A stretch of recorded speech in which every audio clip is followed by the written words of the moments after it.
Have you ever sat quietly in your favorite chair, looking back at decades of memories and thought, I've worked hard, I've raised my family, I've done everything I was supposed to do, so why don't I feel at peace? Maybe you lie awake at night replaying old arguments, or you feel exhausted from saying yes when you really wanted to say no. Perhaps there's a dream you've put off for someday, but someday never seems to come. What if I told you the secret to real peace after 60 isn't about doing more, but stopping a few critical things that are secretly sabotaging you? Most people don't realize that some of their daily habits, things they've done for decades, are actually robbing them of joy in their golden years. These invisible traps keep you stuck in stress, regret, or even loneliness. And worst of all, you might not even notice they're harming you. But today, that changes. In this video, we'll uncover the 5 things you must stop doing after 60 if you want true peace. And here's the kicker. Number 4 is something most experts refuse to talk about. Doctors won't mention it. Financial advisors skip over it. Even your closest friends might not realize how dangerous it is. By the end of this, you'll have a clear roadmap to drop these burdens for good, so you can finally enjoy the freedom, joy, and calm you've earned. Let's talk about the first thing you must stop doing after 60 if you want real peace: people-pleasing. Think for a moment. How many times this week have you said yes when you wanted to say no, agreed to a visit you didn't have energy for, smiled through a conversation that drained you? Maybe you even pushed aside your own needs to avoid disappointing someone else. For decades, you've been the reliable one. The parent who never missed a game, the employee who stayed late, the friend who always listened, and there's nobility in that. But now, in this chapter of your life, there's a painful truth you need to hear. Every time you say yes to others out of obligation, you're saying no to yourself. And that no echoes louder the older you get. Here's why people-pleasing is toxic after 60. Your time, energy, and emotional reserves aren't limitless anymore. When you spend them on others' expectations, you're left with scraps for yourself. You wake up one day and realize you've built a life full of shoulds and musts. But where are the moments that make your soul feel light? And the cost? It's steep. Resentment that simmers under the surface, exhaustion that coffee can't fix, a quiet identity crisis, because after years of being what everyone else needed, you might not even remember who you are outside of those roles. I once worked with a woman in her 70s. Her name was Margaret. Margaret spent her life being the perfect mother, wife, and volunteer. But at 72, she collapsed, not from illness, but from the crushing weight of a question. She'd never asked herself, what do I want? She'd baked 1,000 cakes for others, but couldn't name her own favorite flavor. But here's the good news. It's not too late. You can choose differently starting today. And it begins with 3 simple words. That doesn't work for me. Say it with me. That doesn't work for me. No excuses. No elaborate apologies. Just a gentle, unshakable truth. Your daughter wants you to babysit the grandkids every weekend. That doesn't work for me. Your old colleague guilt trips you into joining a committee. That doesn't work for me. Even if your voice shakes at first, say it. Because every time you do, you reclaim a piece of yourself. This isn't about selfishness. It's about stewardship. You're guarding the precious resources of your time and energy, not just for yourself, but for the people and pursuits that truly matter to you. The ones that leave you energized, not empty. So here's your challenge. Before this day ends, I want you to say no to one thing, just one. It could be as small as declining an invite to a Zoom call you don't care about, or as brave as telling your family, I'm taking every Tuesday afternoon for my painting class. Feel the fear and do it anyway, because the path to peace starts with a single, unapologetic no. Now let's talk about the second thing you must release. If you want true peace after 60, the grudges you've been carrying. Picture this, there's someone in your life, maybe living, may be gone, whose name still tightens your chest when you hear it. A betrayal that plays on loop in your mind. Words that cut so deep you could recite them decades later. That right there is the weight we're here to lift today. This isn't just about letting go, because it's the noble thing to do. This is about survival.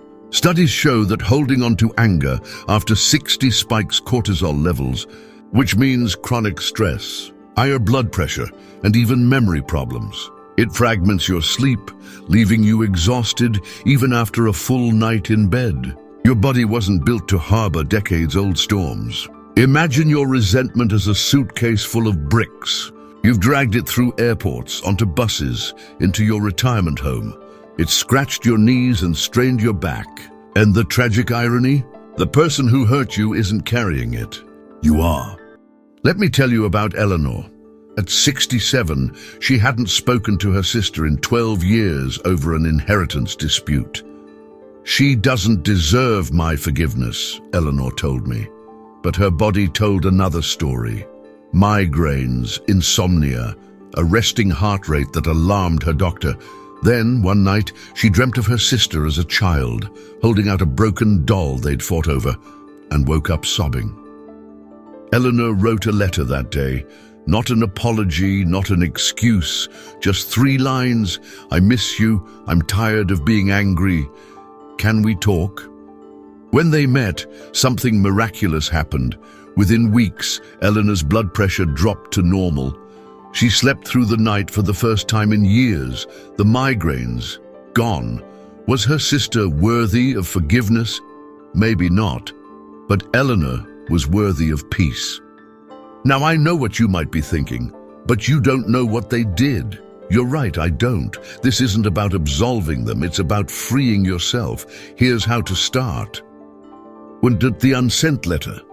Take a pen and paper, write every vile, unpolished truth you've swallowed.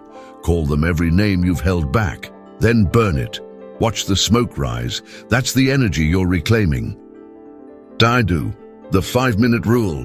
When the memory surfaces, set a timer for 5 minutes. Rage, cry, scream into a pillow. When the timer stops, so do you. You've honored the pain without letting it hijack your day. 3. The empty chair. Place a chair across from you. Imagine them sitting there. Say aloud, "What you did hurt me, but I choose to stop letting it hurt me today." Then stand up and walk away. Literally. This isn't a one-time fix. It's a daily practice, like brushing your teeth for your soul. Some days, the anger will rush back. On those days, whisper this: "I release you, not for you, but for me." Your peace is worth more than your pride. You deserve a future that isn't tied down by the past. So today, take one small step, write one sentence, delete one bitter voicemail, and feel the weight begin to lift. Let's address the third thing, stealing your peace after 60. The one we all pretend isn't happening until it's too late, ignoring your finances. Right now, there's likely a pile on your desk or a folder on your computer you've been avoiding. Statements you don't open, phone calls from your advisor you don't return. Maybe you tell yourself, "I'll deal with it later," but later has a way of becoming never. Here's the hard truth no one wants to say. Money after 60 isn't just about comfort, it's about survival. A recent study found that nearly 40% of retirees run out of savings within 10 years of leaving work. Not because they were reckless, but because they didn't look closely enough at the numbers while there was still time to adjust. And it's not just the big expenses. The medical emergency, the roof replacement, it's the slow bleed you don't notice until you're hemorrhaging. The 200-month subscription to the golf club you never use, the small loans to family that never get repaid, the insurance policies you've paid into for decades but no longer need. Walter was 68 when his wife passed. For years, she'd handled the bills. When he finally opened the statements 6 months later, he discovered she'd been paying $350 a month for a life insurance policy on him that his grown children didn't even need. $4,200 a year. Gone. If I'd just looked sooner, he told me, that money could have paid for her granddaughter's college fund. Walter's story isn't unique. It's happening right now in quiet homes across the country. The good news, it doesn't have to be yours. Your financial triage plan. This isn't about becoming a spreadsheet wizard. It's about 3 critical actions you must take this week. 1. The 60-minute audit. Set a timer for 1 hour. Open every account statement, checking savings, credit cards. Look for the recurring charges you don't recognize, that free trial from 2018. Policies with premiums higher than their payouts. Any withdrawal over $500 that makes you think, wait, what was that for? 2. The awkward conversation. If you've been loaning money to family, say this: I love you, but starting next month I need to focus on my own security.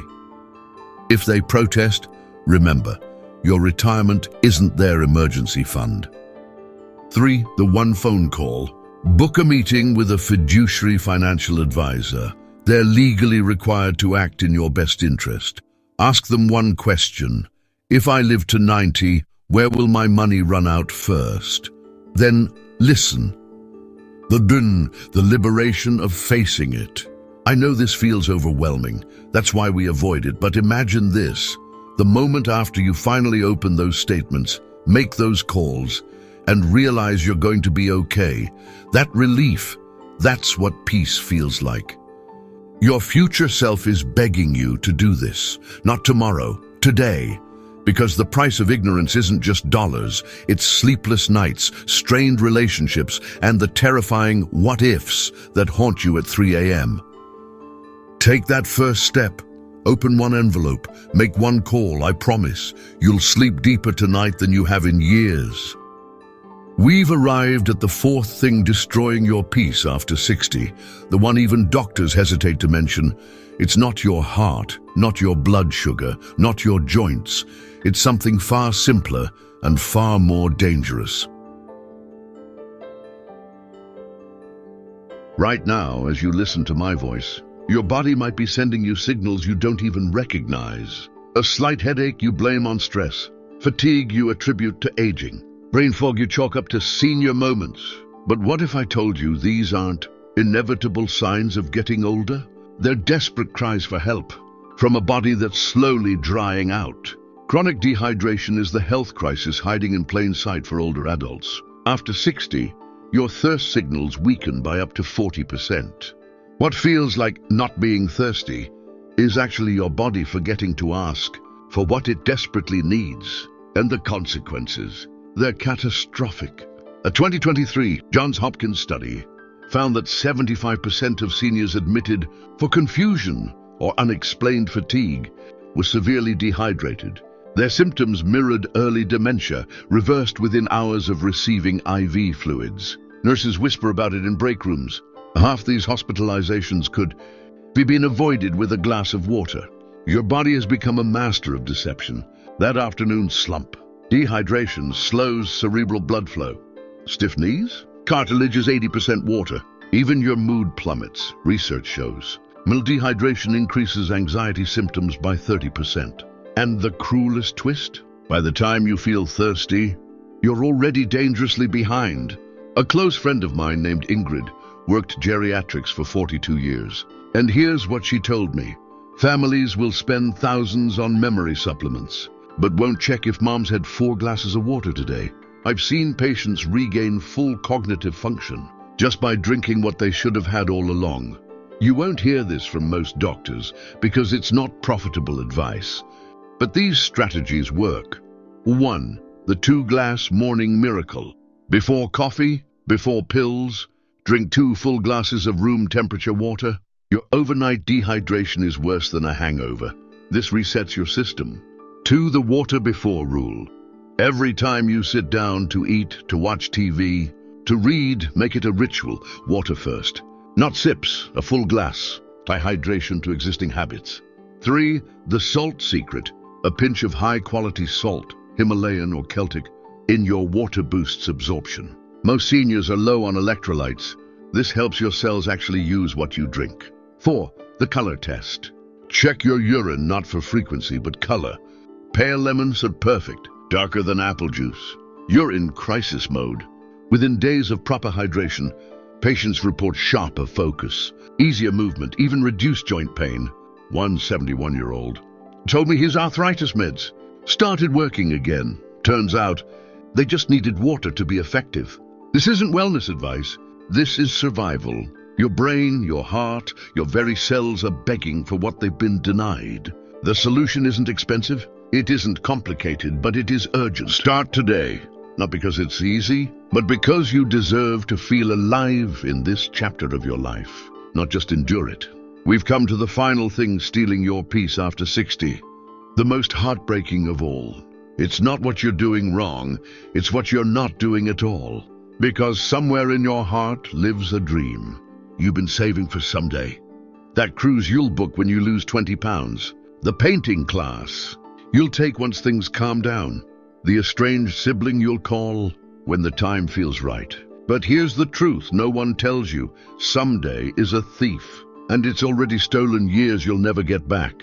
We convince ourselves there's always more time, that tomorrow is a promise rather than a gamble. But ask anyone who's stood graveside with words left unsaid, anyone who finally bought their dream RV, the year their knees gave out. Someday is the most expensive illusion we ever sell ourselves. Neurologists call it the tomorrow fallacy. Our brains are wired to see our future selves as strangers. That's why it's so easy to delay joy. But 60 isn't the beginning of the end. It's the end of the beginning. And every day you wait is a day you can't reclaim. I'll never forget Margaret, who saved her good china for special occasions, only for her children to box it up, untouched after her stroke. Or Robert, who retired with plans to hike the Appalachian Trail and got the Parkinson's diagnosis 3 months later. But then there's Carol. At 68, she booked a solo trip to Venice despite her family's protests. I kept waiting for someone to join me, she said. Then I realized I'm someone. She sent me a photo of her feet in the Grand Canal, wrinkled and bare and absolutely free. Here's how to break the someday cycle starting today. Ask yourself, if I only had 1 year left to live, what would I stop postponing? Not morbid fantasy. Radical clarity. Then take that thing, that one glittering dream, and break it into 12 monthly steps. Month 1, research the Italian cooking class.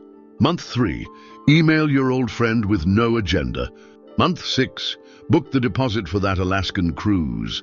And month 12, be doing what you once only dreamed of. This isn't about bucket lists.